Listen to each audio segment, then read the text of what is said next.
क्योंकि भगवान भी तो चाहते हैं कि संसार की वस्तुओं का उपयोग भी कोई भक्त ही करे। क्योंकि अगर भक्त भी इन वस्तुओं को नहीं स्वीकारेगा तो राक्षस लोग, दुर्बुद्धि लोग तो स्वीकारने के लिए तैयार ही बैठे हैं। इसलिए संसार की वस्तुएं भी योग्य व्यक्ति के हाथ में आनी चाहिए। जब विभीषण जी भगवान के पास पहुंचे और जैसे ही राम जी से मिले तो भगवान ने तुरंत ही समुद्र का जल हाथ में लेके उनका राज तिलक कर दिया और लंकेश कह करके उनको संबोधित किया। कहा, विभीषण जी, आज से मैंने आपको लंका का राजा बनाया।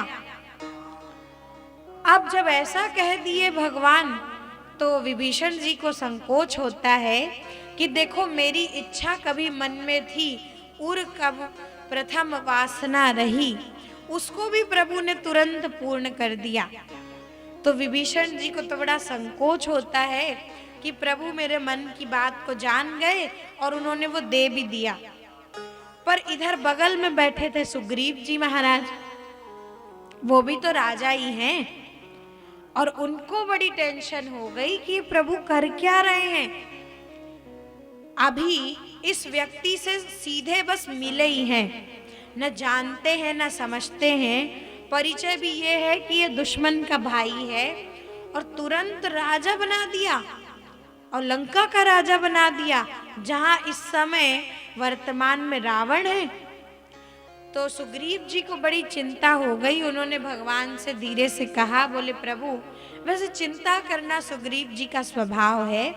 भगवान से कहने लगे, प्रभु आप इस व्यक्ति को जानते ना पहचानते, आपने राजा बना दिया, स्वभाव जानते हैं, योग्यता जानते हैं, और मान लीजिए ठीक है, विभीषण जी बड़े अच्छे हैं, मान लेते हैं इस बात को।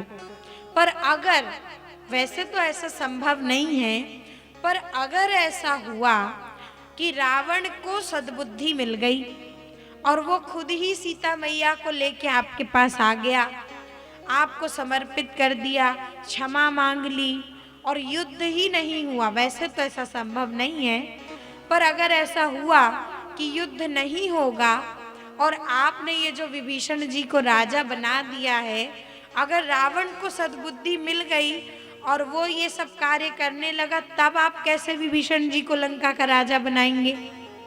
तब तो रावण को ही राजा बने रहने देंगे ना। तो प्रभु बोले कि हाँ सुग्रीव जी, वैसे तो ऐसा संभव नहीं है, पर ठीक है, कोई बात नहीं।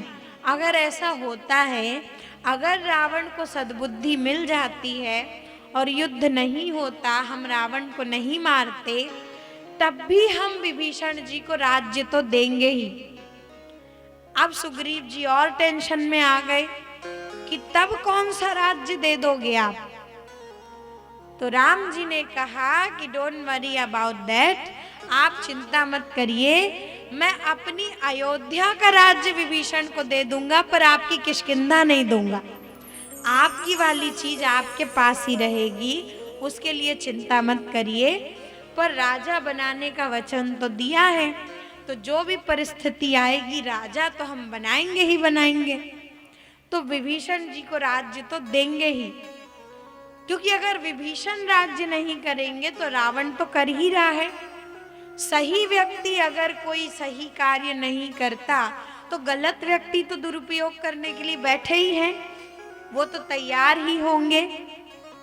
और एक बहुत बड़े फिलॉसफर का ये कहना है, और बहुत अच्छी बात है, कि हमारे इस समाज को, हमारे इस संसार को बुरे व्यक्तियों की सक्रियता से उतनी हानि नहीं है, बुरे व्यक्तियों के कार्य करने से बहुत ज्यादा हानि नहीं है, लेकिन ज्यादा हानि हमारे समाज को अच्छे व्यक्तियों के चुपचाप बैठे रहने से है। अच्छे लोग हाथ पर हाथ धरे बैठे रहते हैं ना, वो ज्यादा हानि करता है। बुरे व्यक्ति की सक्रियता उतनी हानि नहीं करती, वो तो अपना कार्य करते ही हैं।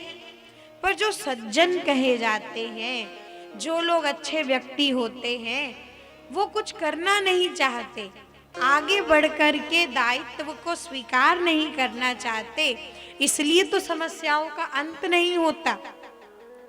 तो सज्जनों की सज्जनता सक्रिय हो, ये बहुत जरूरी है।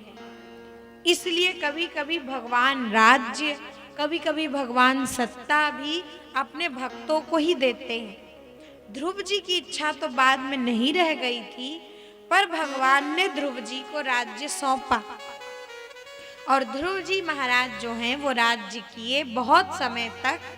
फिर उन बाद में जब राज्य पूरा हुआ तो ध्रुव तारे में स्थान दिया भगवान ने। आगे चल के ध्रुव जी के वंशजों का भी वर्णन आया।